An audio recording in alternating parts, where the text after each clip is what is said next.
그러니까 정봉주 후보에 대해서 계속 공격을 하고 이래서 이제 어쨌든 여러 가지 논란 때문에 정봉주 후보가 사퇴를 했는데 지금 보수 언론이나 국민의힘에서 양문석 후보를 지금 계속 집중적으로 타겟팅을 해서 문제를 삼고 있는 상황입니다. 그 당내에서 이걸 어떻게 보고 있는지도 궁금한데 어떻게 보고 계세요? 아무래도 이제 보수 언론이나 일부 이제 이재명 지도부를 흠집내기를 원하는 분들은 또 양문석 후보의 이제 과거의 발언 가지고 또 문제 제기를 하고 있는데 제가 보기에는 이제 고비를 넘은 거 아닌가 싶은데요. 특히 노무현 재단에서 일단 발표가 있었고요. 발표를 했죠. 또 곽상은 후보도 발표를 했었고요. 발표를 했고 또 노무현 재단의 이사장을 얼마 전까지 했던 유시민 작가도 전 이사장이죠. 전 이사장. 예, 그분도 오히려 훨씬 더 폄하를 많이 했던 사람들이 곳곳에 있는데 그러니까 앞으로 말을 좀 더 뭐랄까 좀 정돈해서 하는 정도의 수준이지 그게 후보를 교체할 정도는 아니다라고 노무현 재단의 관계자들이 교통 정리를 해 준 측면이 있어서 이 부분 가지고 후보 교체를 하기는 좀 무리 아닌가 싶습니다. 그 실제 국민의힘도 뭐 세 명이 후보 교체, 그러니까 후보 사퇴를 했지만 조수진이라는 후보는 아직도 있는 거잖아요. 그분은 사퇴를 안 한 걸로 저는 알고 있는데 그 대전 대전 서구인가요? 예, 거기서 예, 그 검사 출신 예. 그러니까 일본 일제, 식민지가 맞습니다. 더 예, 행복했다고 그 비슷한 얘기했던 뉘앙스 얘기. 예. 네. 그분의 발언에 보면 일본은 고향이고 조선은 생선이다 이런 표현도 하는데 아마 그분 마인드 속에는 검찰이 고향이고 국민이 생선이다 이렇게 생각하는 거 아닌가 싶습니다. 굉장히 오만하고 소위 뉴라이트의 진일사관에 쩌들어 있는 후보인데 그런 후보를 공천하는 것 자체가 문제 아닌가 싶고 그런 후보를 계속 유지시키는 것도 이 검찰 정권의 특징 아닌가 싶습니다. 그러니까 그런 후보에 대해서 조수연이군요. 조수연이네요. 조수연 예, 제가 예. 성함을 잘못 말씀드렸습니다. 네. 조수연 후보 아직 사퇴를 안 한 걸로 알고 있고요. 그래서 그거 비교하면 사실 물론 뭐 양문수 후보의 발언이 잘 됐다고 얘기할 수는 없을 것 같아요. 어떤 형태로든. 그러나 정치인에 대한 비판의 문제이고 또 조수연 후보는 이제 일제 관련된 문제니까 저는 차원이 다른 점을 접근해야 될 텐데. 당시 양문석 예. 후보가 그 발언을 할 계기가 예.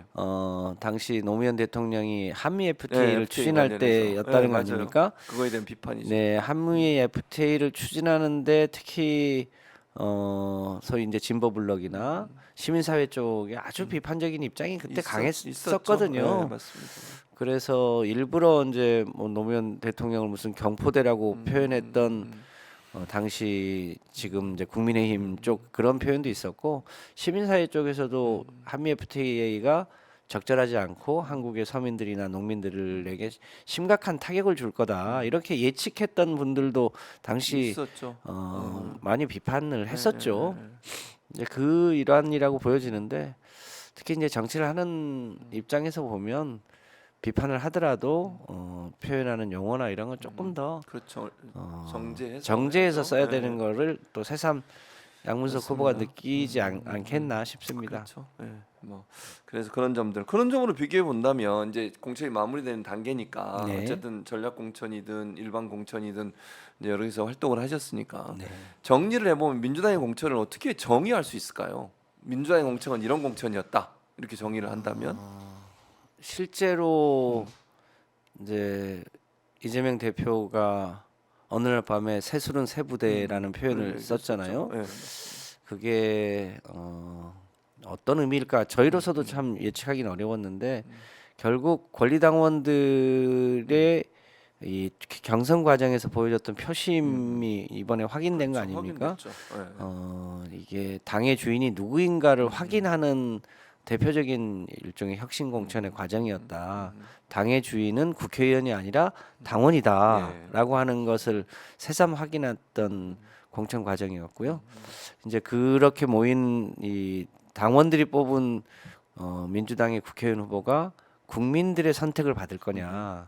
이제 일종의 국가의 주인은 국민이기 때문에 또 그 과정을 한 번 더 건너야 될 텐데 최소한 이제는 당원들의 뜻과 달리 움직이는 국회의원들은 4년 이후에 네. 그 해당 지역의 당원들로부터 심판받을 수 있다라고 하는 것을 여실하게 보여줬던 거다. 근데 그것을 마치 이제 공천을 받으면 친명이고 공천에서 떨어지면 비명이다 이런 게 아니고 그거는 그 소위 뭐 친문 혹은 비명이라고 불렸던 분들 중에도 단수 공천이나 또 경선을 통과한 분도 굉장히 많고요. 네.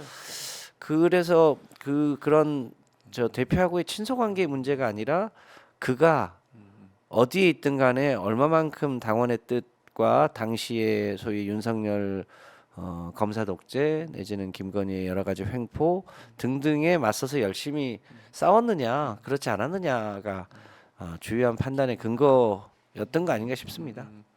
그러니까 결국은 이제 말씀하신 것처럼 가장 눈에 띄는 건 또 수치적으로도 보면 현역 의원 교체율이 상당히 높잖아요. 40% 그렇습니다. 이상인 걸로 알고 있는데요.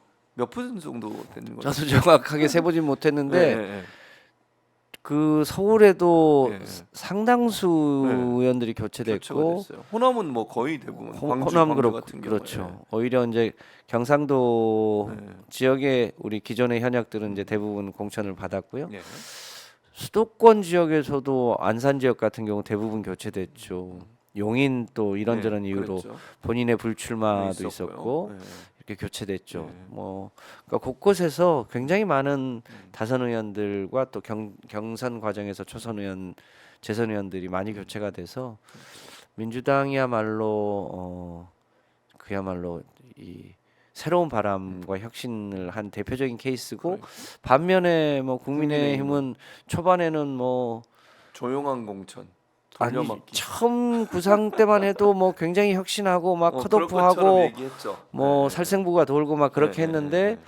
그 시기에 혹시라도 김건희 특검법이 통과될까봐 두려워서인지 현역들을 대부분 살리면서 그랬었죠. 조용한 공천이라고 네. 포장됐는데 또 그 와중에 실제로 또 윤핵관 핵심들은 또 다 곳곳에 네. 배치를 했지 않습니까? 그랬죠. 네. 그런 면에서 보면 국민의힘의 공천이야말로 일종의 조용한 공천이라는 이름으로 소위 아무런 감동이 없는 그런 공천을 했고 또 그 과정에서도 막말한 후보들이 많다 보니까 거의 한 5명 정도가 공천 후에 공천을 취소하는 그런 일이 생기지 않았습니까? 이제 그런 면에서 우리 국민들이 이 공천 전 과정에 대한 평가가 있을 것이다라고 판단합니다. 그러니까 말씀하신 것처럼 초창기에 민주당에 이제 뭐 이렇게 탈락하신 분들 또 하위 평가를 받으신 분들이 반발하면서 이게 뉴스화되고 언론에 보도가 되다 보니까 마치 민주당이 큰 공천의 뭐 파동이다 이러니까 있었는데 결론적으로 끝나고 나니까 누가 개혁을 했느냐를 명확하게 볼 수 있다 이렇게 말씀하시는 그렇습니다. 거잖아요. 예. 비교를 해보면 국민의힘 공천은 어떻게 정의? 뭐 대표는 패든 공천 이런 말씀도 하셨던데. 네, 그 특히 장해찬 씨 발언이나 예. 도태우 씨인가요? 예, 그 도태우 5.18 맞습니다. 폄하했던 예. 발언이나 장해찬 씨 같은 경우는 아예 막말 종합 대백과사전이던데요. 그런 케이스도 아주 부적절한 케이스였던 것 같고요. 그런 분들이 아무런 공천 과정에서 걸러지지 않고 공천이 되고 또 이미 문제가 됐음에도 불구하고 그것을 옹호하다가 그랬었죠. 국민적 비난이 커지니까 이제 불가피하게 사퇴를 하지 않았습니까? 근데 막말 파문보다 사실은 훨씬 심각한 게 정우택 그렇죠. 의원 같은 경우에 네. 소위 CCTV에 뒷돈을 수수하는 과정이 찍혔는데 찍혀 있었죠. 그것에 대해서 곧바로 돌려줬다 후원금으로 받았다 이렇게 소위 거짓말을 했는데 거짓말이 뒤늦게 또 들통이 난 거잖아요. 그러다 보니까 이제 부랴부랴 막말하신 분하고 이제 같이 엮어서 공천을 취소했는데 정우택 씨 같은 사건이야말로 국민의힘의 주요한 공직을 맡았던 다선 의원들의 행태를 보여주는 대표적인 케이스 아니겠습니까? 그러니까 당장은 모면하기에 급급한데 진실을 말하는 게 아니라 사태를 그 일종의 은폐하는 도구로 썼는데 다행히 진실이 확인되었습니다만 국민의힘이 만약에 지금 검찰 정권이 공정하게 수사만 했다면 국민의힘 의원 중에 공천받을 사람은 몇 사람 없었을 겁니다. 이제 그런데 검찰권을 일종의 특별하게 한쪽에만 지금 쓰고 있는 거 아닙니까? 이제 그런 면에서 대한민국이 너무 불공정하다는 문제 의식을 우리 국민들이 많이 느끼고 있는 것 같고, 이번 이제 저도 그 이제 선거 운동을 하면서 느낍니다만, 네. 뭐 저쪽 당을 지지하는 30%, 또 우리 당을 적극 지지하는 30%는 뭐 실제로 크게 없죠. 변화가 없어 네, 보이는데, 네, 네. 그 사이에 있는 그 중도층. 40%의 중도층이 실제로 이 윤석열 정부의 소위 무능과 무대책과 또 불공정 뭐 이런 것에 대해서 굉장히 분노하고 있어서 심판해야 되겠다고 하는 분위기가 전 세대에 걸쳐서 있는 것 같습니다. 네. 그런 게 이번 공천 과정에서도 그거하고 맞물려서 4월 10일 날이 일종의 심판의 날이 되지 않을까 그렇게 예견됩니다. 예. 그 박덕흠 의원 사안도 뭐 아시겠지만 케이크를 이제 당선 축하 케이크를 가지고 파티를 하고 사진을 찍고, 그분 같은 경우에는 국토위에 있으시면서 이해충돌 때문에 논란이 됐는데, 물론 경찰에서 무혐의 처분이 나왔습니다만 탈당까지 했었잖아요. 네. 그럼 문제가 있다고 판단해서 그런 건데, 그런 행동들을 할 수 있다는 게 참 놀랍기도 하고 오만하게 보이지 않을까 하는 생각이 드는데 어떻게 보세요? 그렇죠. 이제 그 지역이 박덕흠 의원 입장에서는 이제 아무래도 연령층도 많은 농촌 지역이니까 본인에게 좀 유리할지 모르겠습니다만, 선거를 치르는 정치인들은 일종의 고개를 쳐들면 안 되죠. 안 된다는 거 네, 아닙니까? 진짜. 그러니까 늘 겸손하게 국민들을 하늘처럼 받들고 그러면서 정치인으로서의 도리를 다해야 되는데, 그 상징적인 오만함이 보여졌죠. 대체로 국민의힘 후보들이 뭐 방송 앞에서는 안 그럴지 모르겠습니다만 딱 뒤를 돌아서는 순간 그렇게 행동하는 사람이 참 많다고 알려져 있습니다. 근데 그 단면이 찍힌 거죠. 예.